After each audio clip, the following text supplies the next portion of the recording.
A24 is one of those companies that is now known for some of the more unique and thought-provoking offerings. Now, they range from good to great to sometimes mixed, but mostly good, which is why they have a pretty sound pedigree. I don't think people would keep coming to see their movies if they were bad. And even if they were, I think the concept is enough of an idea to get you curious about wanting to see something that A24 has produced. There's one thing that you can always count on when going to see an A24 produced film, and that is, win or lose, the idea is always packaged in a way that is not expected. There's always some weird twist with the concept. Whether or not the movie is good is another issue, but something has to get you to the seat. And I think for a lot of, at least my experience with A24 movies, the idea was enough for me to go, oh, I'm interested in that. I want to see what that is, because I don't know what it is. I've never seen that before. And this movie is one of those movies. And that is, of course, none other than Death of a Unicorn. Let's discuss.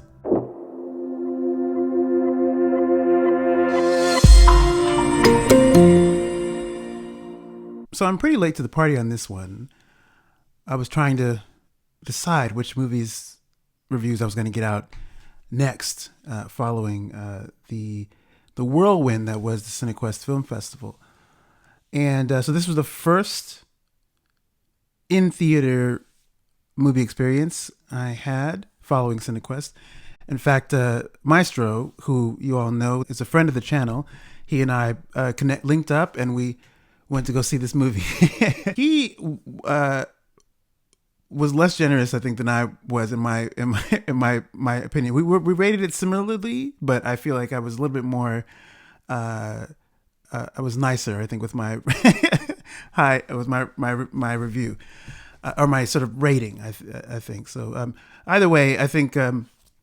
Regretfully, we didn't really talk about the movie a lot after we watched it. We spent after the movie talking about James Bond and stuff, which was great conversation. This movie is a horror comedy directed by newcomer Alex Sharfman. This is his first movie, and it stars Jenna Ortega and Paul Rudd.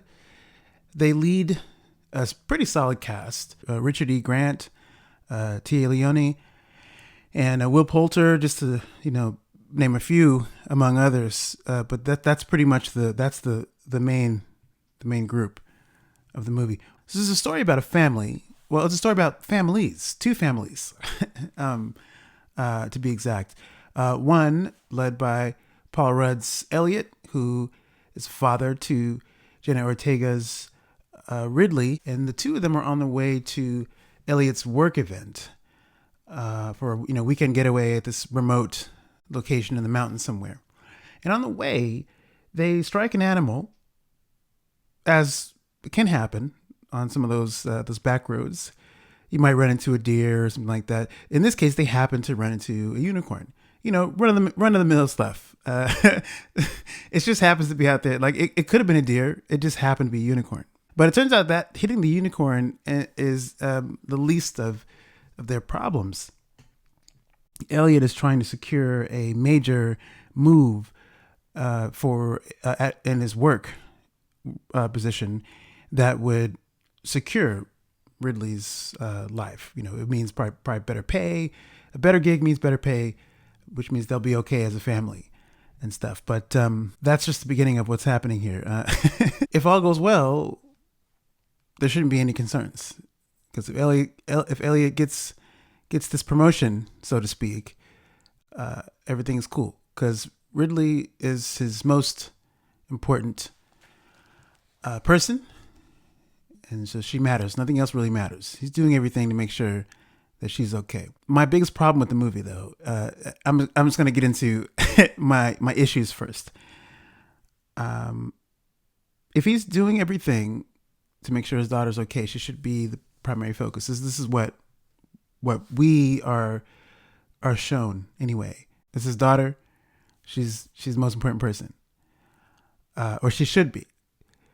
My problem with the movie is that it doesn't always feel like she's the most important person. It comes down to the dynamics between Elliot and Ridley, and I think this is one of the overall less strong elements of the movie is the dynamics that play between the two characters. This isn't to say that it's poorly executed. I think both Ortega and Rudd had what they had to work with the script, and I think something about it feels not as substantial as it could have for me. Anyway, this is for my taste, and some of that has to do with the decisions Elliot makes. It feels like there's another way to write his decisions.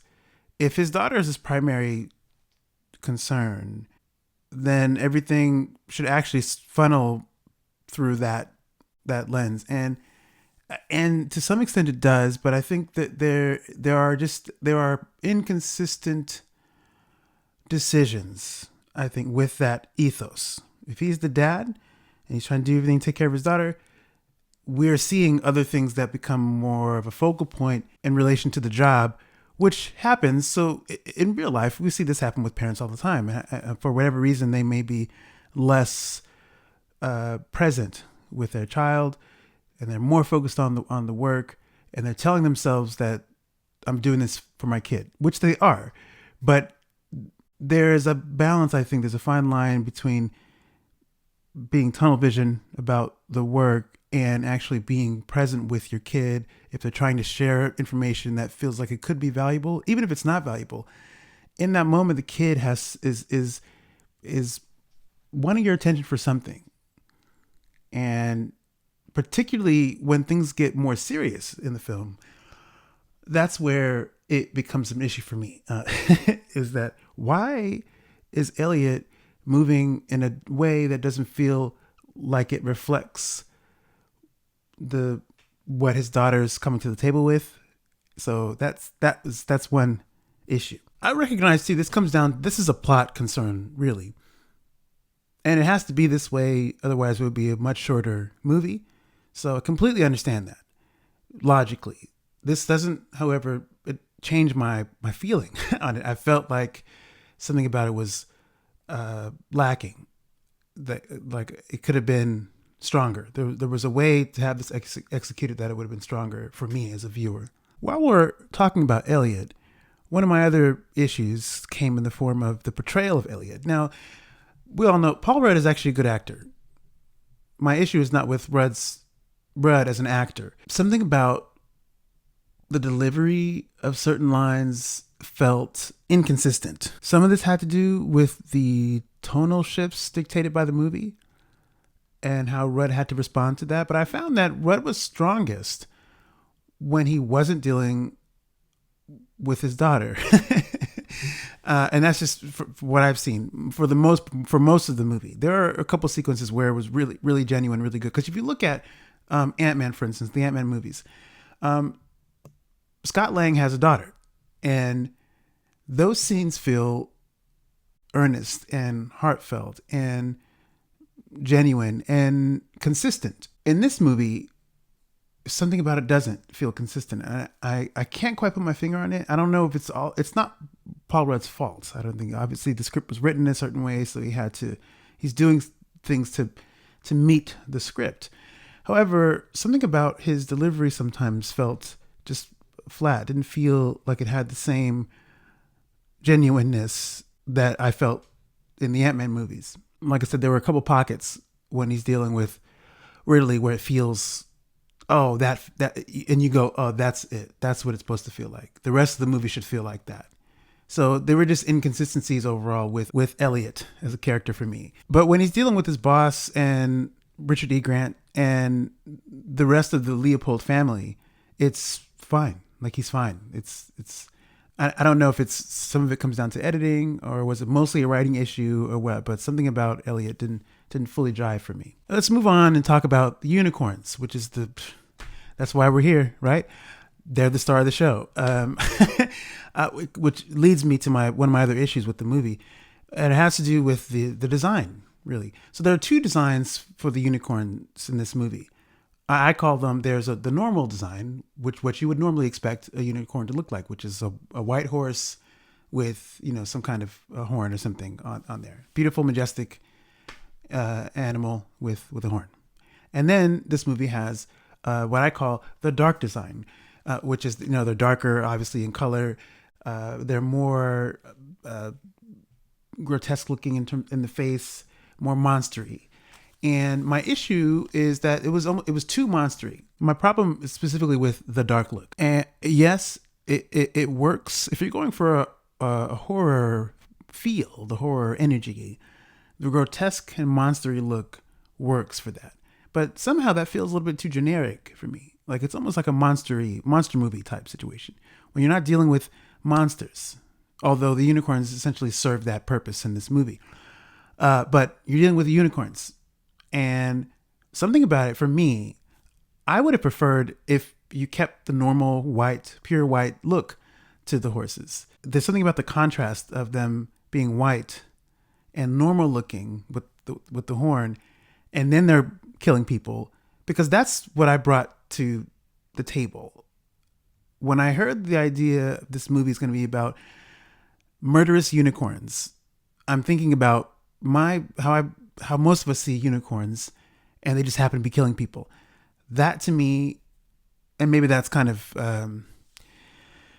boring. There's something about that it's expected, and so it's unexpected to see like a more monstery looking unicorn, which is fine. But for me, I feel like it would have been more disturbing if they were normal looking and they were killing people, and their white coats get more messed up with blood and dirt and debris and other things. They're doing the same things, and in the face they look more, because there's not as a lot of emoting, so it's almost, that's kind of scarier when there's like a sort of still like face that doesn't have like a lot of articulation.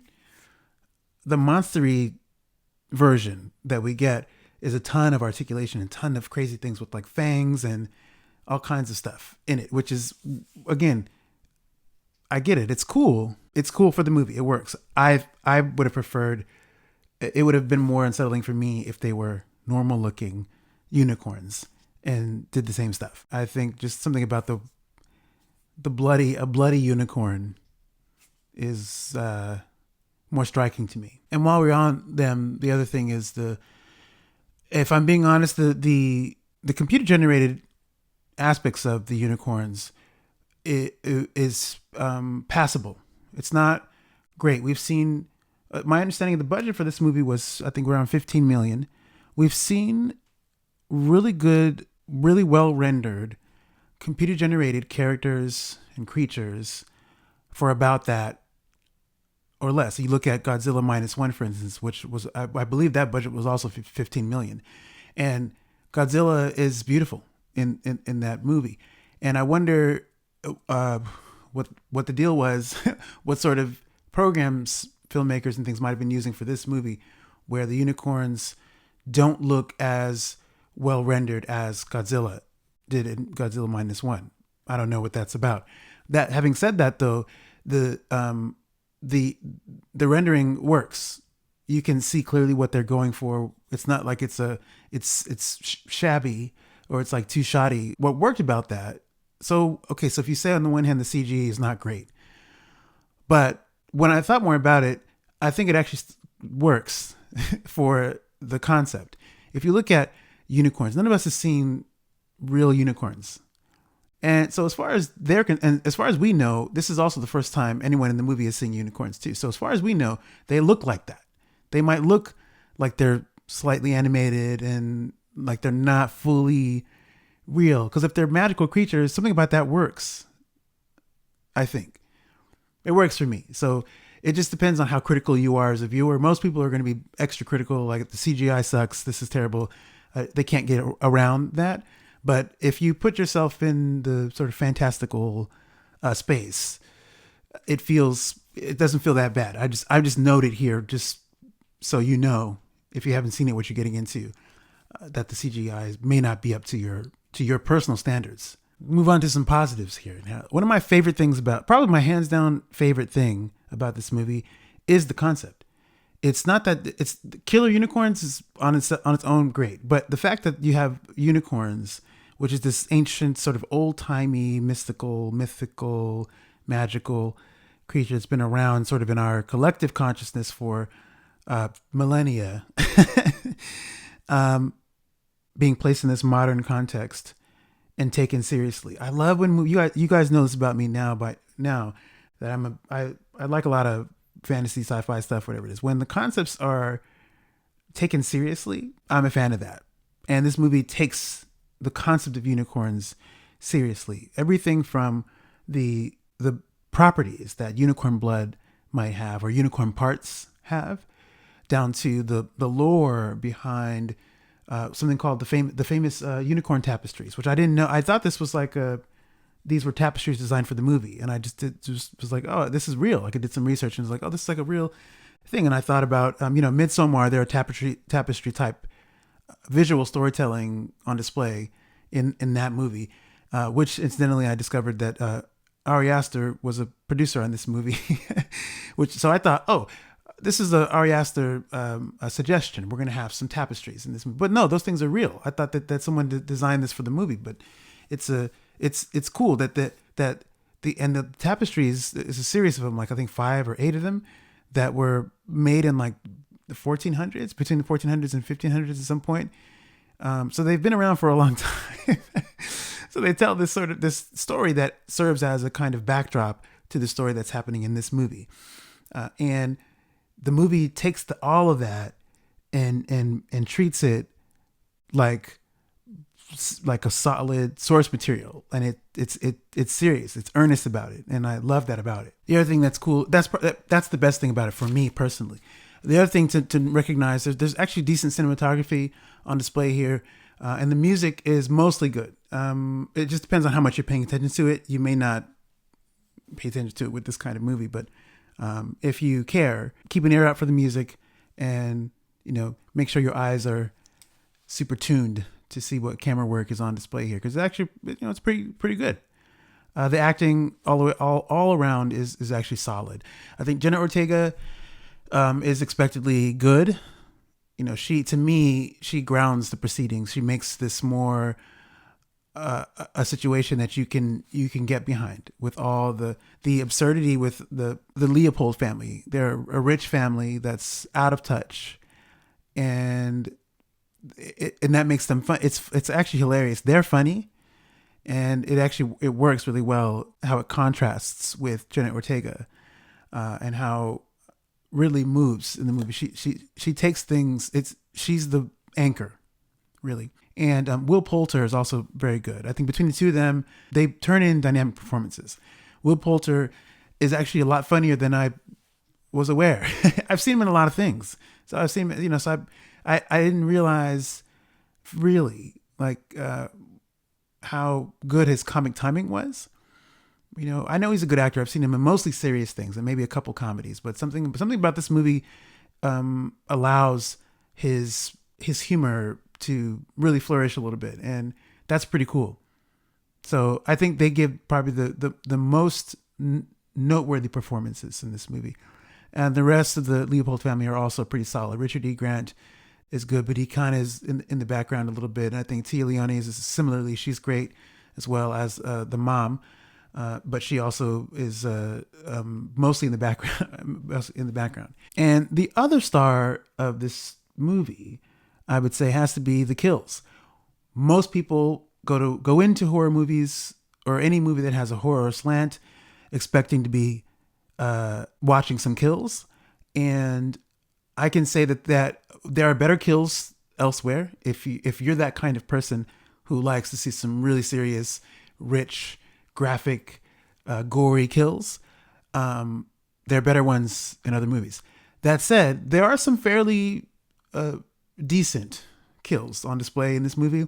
So just prepare yourself for that should you decide to see this movie. All in all, this movie's not going to move you. It's not going to really shake you to your core. as a really good horror comedy. But if you keep an open mind, if you decide to see it, you might just have a tiny bit of fun. And any kind of fun, even if it's a tiny bit, can go a long way. So just if you're curious, you might check out Death of a Unicorn. So give that a think. And in the meantime, thank you for taking the time to watch this video.